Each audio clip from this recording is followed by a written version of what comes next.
நாம் இன்றைக்கி பார்க்க போகிறது மணத்தக்காளி சட்னி. நம்ம தோட்டத்தில் அப்படியே பறித்து நம்ம அப்படியே பண்ண போகிறோம். ரொம்ப ஃப்ரெஷ்ஷாக, ரொம்ப ஹெல்த்தியானது. இது வாய் புண்ணுக்கெல்லாம் ரொம்ப நல்லது. இந்த மணத்தக்காளி வந்து அல்சர், அதுக்கப்புறம் வாயில் வர புண் இதெல்லாத்தையுமே வந்து சீக்கிரமாக சரி பண்ணிடும். நம்ம ஃப்ரெஷ்ஷாக வந்து தோட்டத்தில் இருக்கிற மணத்தக்காளியை பறிச்சுக்கலாம். கொங்கு நாடு கிராமத்தில் பார்த்திங்கன்னா இதை வந்து இதுக்கு பேர் வந்து மணத்தக்காளின்னு சொல்ல மாட்டாங்க, சுக்குட்டின்னு சொல்லுவாங்க. இதை பறிச்சுட்டு நல்லா கழுவிக்கலாம்.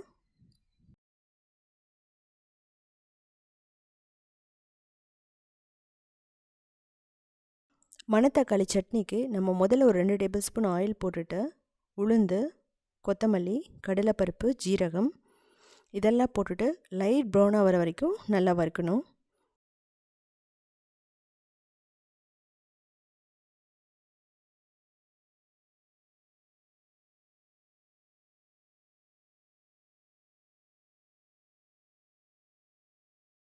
இதுக்கப்புறமா நம்ம இதில் வெங்காயம், பூண்டு, இஞ்சி போட போகிறோம். உங்களுக்கு வந்து சின்ன வெங்காயம் இருந்தால் அதை போடுங்க, இன்னும் நல்ல டேஸ்ட்டாக இருக்கும். வெங்காயம் இல்லாமையும் நம்ம பண்ணலாம்.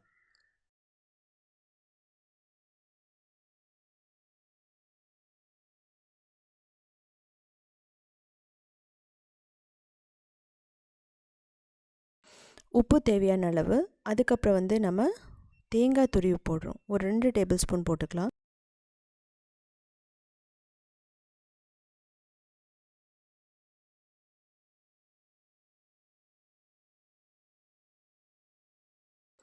பெருங்காயம் போட்டுக்கலாம், ஒரு 1/2 டீஸ்பூன்.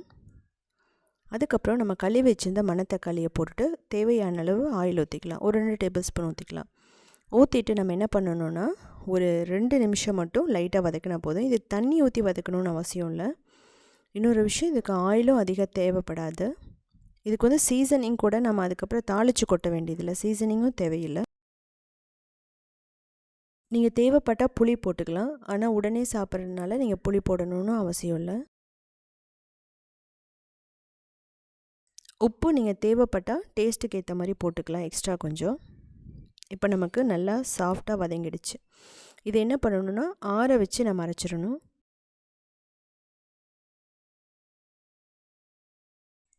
நம்ம காரத்துக்கு வந்து நம்ம இன்னும் எதுவும் மிளகாய் போடலை, அதுக்கு பச்சை மிளகாய் போடுறேன். உங்களுக்கு தேவையான அளவு போட்டுக்கலாம். பச்சை மிளகாய், வர மிளகாய் போட்டுக்கலாம்.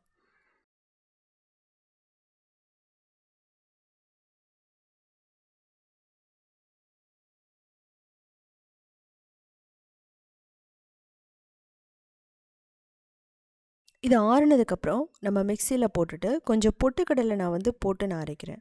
நீங்கள் பொட்டுக்கடலை வந்து யூஸ் பண்ணுங்கள், இல்லைனா ஆப்ஷனல் தான்.